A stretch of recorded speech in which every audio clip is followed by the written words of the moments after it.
اس میں سے نکلنے کا یہی راستہ ہے. جب ہم کہتے ہیں کہ ملکی سالمیت کے خلاف اگر کوئی بھی جاتا ہے تو اس کو خان بھی اون نہیں کرتا ہے.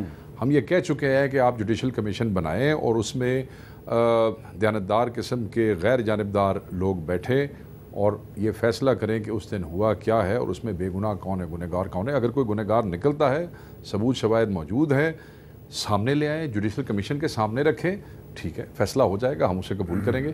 مگر یہ ضروری ہے کیونکہ یہ جو چیز ہے یہ چلتی ہی جا رہی ہے, یہ خلش بڑھتی رہے گی.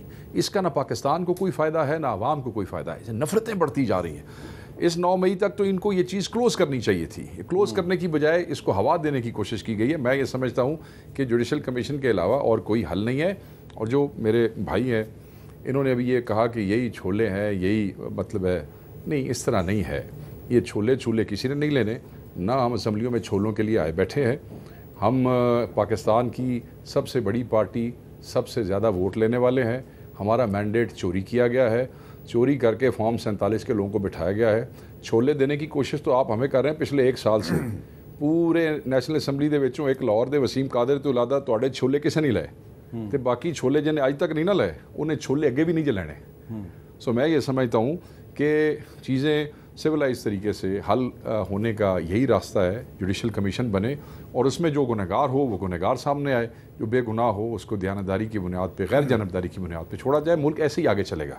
یہاں پہ کوئی وہ ٹروتھ اینڈ ریکنسیلیشن کمیشن تو بننا کوئی نہیں ہے, ساؤتھ افریقہ تو ہے نہیں, یہ پاکستان ہے.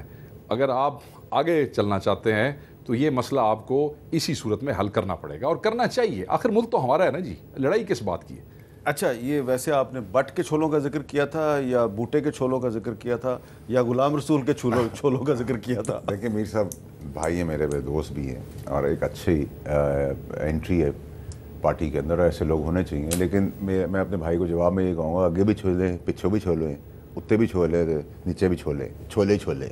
اچھا, یہی ہے, ٹھیک ہے. تو اس میں اب کوئی مذاکرہ نہیں ہونا چاہیے. میں کوئی وہ ضرور ایک اپنی پولیٹیکل سٹیٹمنٹ دے رہے ہیں, لیکن یہاں پولیٹیکل سٹیٹمنٹ کیا آئی ایم ایف کے سامنے ہم یہ چھولے بیچ سکیں گے؟ سر آئی ایم ایف کے دیکھیں بنا دیے ہوئے چھولے, کیونکہ ہم پرانی رجیم کی گورنمنٹس کے جو حادثات ہیں اور جو حادثاتی گورنمنٹس آئی ہیں اس میں پی ڈی ایم بھی شامل ہیں, تو چھولے تو آپ کو کھانے ہیں, آئی ایم ایف کے چھولے بھی کھانے ہیں. بھنے ہوئے کھائیں گے, جلے ہوئے کھائیں گے, یا اس کے اندر کوئلے کے کھائیں گے, کھانے تو پڑیں گے. وہ آپ تو جس جگہ سے آپ نے گزرنا ہے وہ تو بہت مشکل جگہ ہے, اس سے آپ کو گزرنا ہے. ایک دفعہ تو آپ کو یہ پل لینی پڑے گی. لیکن پرابلم ساری یہ ہے کہ نااہل حکومت پہلے بھی تھی, نااہل آج بھی ہے. تو آئی ایم ایف کے جو فارمولیٹڈ پروگرامز ہیں اس کے اندر سفر تو کرنا ہے, کیونکہ جو پرانی رانگ ڈوئنگز ہیں اس کا ازالہ تو بننا ہی بننا ہے قوم میں. دیکھیں میں یہ سمجھتا ہوں کہ میرے بھائی نے دوبارہ میں کہوں گا وہ جو چھولوں والی بات کی ہے, چھولوں پہ وہ آئے بیٹھے ہیں جو جعلی فارم 47 کے اوپر بیٹھے. آگے بھی چھولے پیچھے بھی چھولے, وہ یہ آگے پیچھے والے چھولوں والے یہی ہیں. اور یہ عوام نے جب ان سے چھولوں کا حساب لینا ہے نا, یہ فارم 47 والوں سے, یہ جو جعلی والے بیٹھے ہیں ان کو لگ پتہ جائے گا. میں یہ سمجھتا ہوں میرے بھائی سینیٹر ہیں, الیکٹڈ سینیٹر ہیں, یہ بات مناسب نہیں لگتی کہ جب دوسری پولیٹیکل اینٹیٹیز کے حوالے سے یہ اس قسم کی بات کرتے ہیں. میں یہ سمجھتا ہوں کہ اگر کوئی چیز غلط ہے اور کسی کے ساتھ زیادتی ہوئی ہے تو ایز اے پولیٹیکل اینٹی آزاد آئے تھے نا, بے شک دونوں پارٹیوں نے ان کو ووٹ دیا ہے, تو ان کو اس چیز میں حق کا ساتھ دینا چاہیے, حق کے ساتھ کھڑا ہونا چاہیے. باقی اللہ تعالیٰ کی ذات کرنے والی ہوتی ہے کہ کس کے کون بیٹھ کے وہاں پہ مرغ پلاؤ کھائے گا تو کون چھولے کھائے گا, یہ تو رب دے فیصلے نے. عزت رزق یہ وہ دے ہاتھ جے, میں بار بار کہتا ہوں. تو بہت جب آپ اسٹیبلشمنٹ کے ساتھ آپ کی دوستی حامد بھائی زیادہ ہو جاتی ہے نا, پھر آپ اچانک سمجھتے ہیں کہ شاید, میں بار بار کہتا ہوں کہ شاید آپ سمجھتے ہیں کہ اللہ تعالیٰ کا کردار جو ہے یا وہ طاقتیں ان لوگوں کے پاس آ گئی ہیں. رب کے جو منصوبے ہیں ان کا یہ آپ اپنے ایکسپیرینس کی بنیاد پہ کہہ رہے ہیں.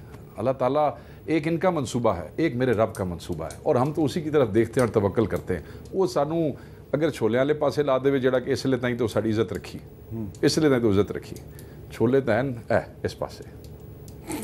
دیکھیں سر میر صاحب, جو وقاص صاحب شیخ صاحب نے جو بات کی ہے بالکل آئی ٹوٹلی 100% اگری کہ اینڈ آف دا ڈے اللہ تعالیٰ کے ہاتھ میں ساری چیزیں ہیں, سب کچھ اللہ نے کرنا ہے. مین پرپوزز گاڈ ڈسپوزز. بہت سارے ہمارے لیے منصوبے بنے تھے لیکن اللہ کی مہربانی اور اللہ کی ڈیوائن ہیلپ آتی ہے. لیکن میں اگر دنیاوی طور پہ بات کروں, قانونی طور پہ بات کروں, تو آپ بھی یہی ہیں, میں بھی یہی ہوں, شیخ صاحب بھی یہی ہیں, اور شیخ صاحب نے مجھ سے زیادہ پالیٹکس دیکھی ہوئی ہے. تو ان کو ہی پتہ, اگر وہ کہتے ہیں کہ میں آزاد آیا ہوں اور میں انصاف کی بات کروں, تو میں بالکل انصاف کی بات کروں کہ آپ اگر آج کے